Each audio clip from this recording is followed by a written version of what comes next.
Hello guys, my name is Ali and you are watching The Desi Files। मार्च 2026 गुजरात का साबरकांठा जिला अमूमन शांत रहने वाले हिम्मतनगर का अगियोल गांव उस रात एक ऐसी खौफनाक वारदात का गवाह बनने वाला था जिसने पूरे गुजरात पुलिस महकमे को हिला कर रख दिया। एक 70 साल के बुजुर्ग का बेरहमी से कत्ल कर दिया जाता है। पूरे गांव में कोहराम मच जाता है। पुलिस कातिल की तलाश में निकलती है, लेकिन ठीक कुछ घंटों बाद अगली सुबह जो खबर आती है वो इस केस को देश के सबसे अजीबोगरीब मामलों में से एक बना देती है, क्योंकि जिस कातिल को पुलिस ढूंढ रही थी उसकी खुद की लाश सड़क किनारे मिलती है। आखिर उस रात अगियोल गांव में क्या हुआ था? क्या यह कोई बदला था या कुदरत का इंसाफ? शुरुआत होती है शनिवार की रात करीब 11 बजे से। अगियोल गांव में ही रावलवास इलाके में रहने वाले 70 वर्षीय मोहन भाई रावल अपने घर की तरफ बढ़ रहे थे। गांव में सन्नाटा छा चुका था, लेकिन इसी सन्नाटे के पीछे छिपा हुआ था एक खूनी इरादा। जैसे ही मोहन भाई अपने घर के पास पहुंचे, अंधेरे से निकलकर एक शख्स उनके सामने आ खड़ा हुआ। उसके हाथ में था खेती में इस्तेमाल होने वाला एक धारदार हथियार। इससे पहले कि मोहन भाई कुछ समझ पाते या मदद के लिए चिल्ला पाते, उस हमलावर ने पूरी ताकत से उनके गले पर वार कर दिया। हमला इतना जोरदार था कि मोहन भाई का गला रेत गया और वो मौके पर ही खून से लथपथ होकर गिर पड़े। कुछ ही मिनटों में उनके प्राण पखेरु उड़ गई। चीख पुकार सुनकर जब तक गांव वाले बाहर आते, तब तक हमलावर अंधेरे का फायदा उठाकर गायब हो चुका था। जब पुलिस मौके पर पहुंची तो सबसे बड़ा सवाल था, आखिर 70 साल के इस बुजुर्ग से किसी की क्या दुश्मनी हो सकती है। जांच शुरू हुई तो नाम सामने आया, कान्हाजी भीखाभाई मकवाना। कान्हाजी की उम्र 42 साल थी, जो मोहन भाई के ठीक सामने रहता था। लेकिन इस कत्ल की पटकथा उस रात नहीं, बल्कि 1 साल पहले ही लिखी जा चुकी थी।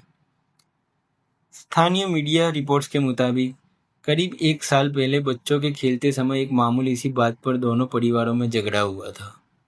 यह झगड़ा वक्त के साथ कम होने के बजाय बढ़ता गया। बात को और बिगाड़ दिया कान्हाजी की हरकतों ने। कान्हाजी अक्सर घर में अवैध शराब बनाता था और मोहन भाई के घर के ठीक सामने बैठकर पीता था। मोहन भाई इसका विरोध करते थे।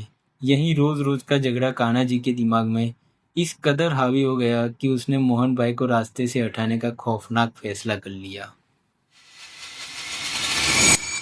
शनिवार की रात कत्ल करने के बाद कान्हाजी पुलिस के डर से पास के खेतों और जंगलों की तरफ भागा।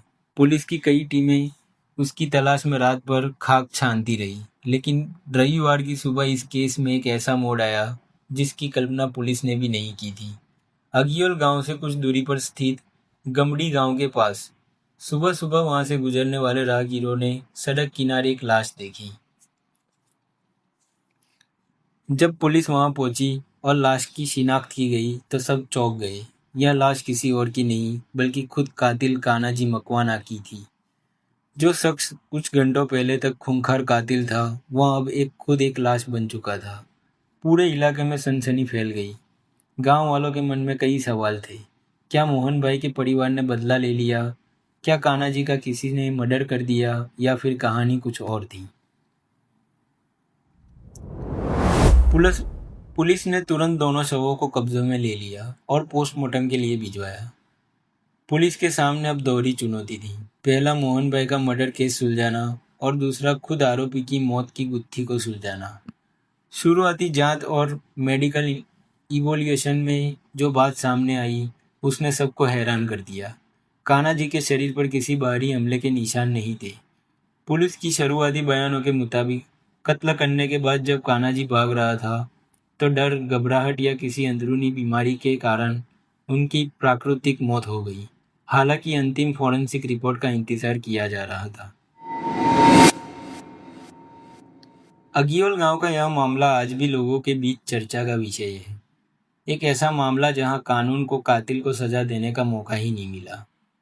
जुर्म के चंद घंटों के भीतर ही कातिल को अपनी जान से हाथ धोना पड़ा। लोग इसे इंस्टेंट कर्मा भी कहते हैं। लेकिन इस घटना ने दो परिवारों को हमेशा के लिए तबाह कर दिया। एक तरफ बुजुर्ग मोहन भाई का परिवार और दूसरी तरफ कान्हाजी का परिवार। एक मामूली सा विवाद कैसे दो मौतों पर जाकर खत्म होता है, यह केस इसका सबसे बड़ा और डरावना उदाहरण है। आपको क्या लगता है, क्या कान्हा जी की मौत सिर्फ एक इत्तेफाक थी या इसके पीछे कोई और राज छुपा है? अपनी राय कमेंट सेक्शन में ज़रूर बताएं। ऐसे ही और रियल क्राइम डॉक्यूमेंट्रीज़ के लिए चैनल को सब्सक्राइब करें। तब तक के लिए मैं मिलता हूँ अगले एपिसोड में। जय हिंद।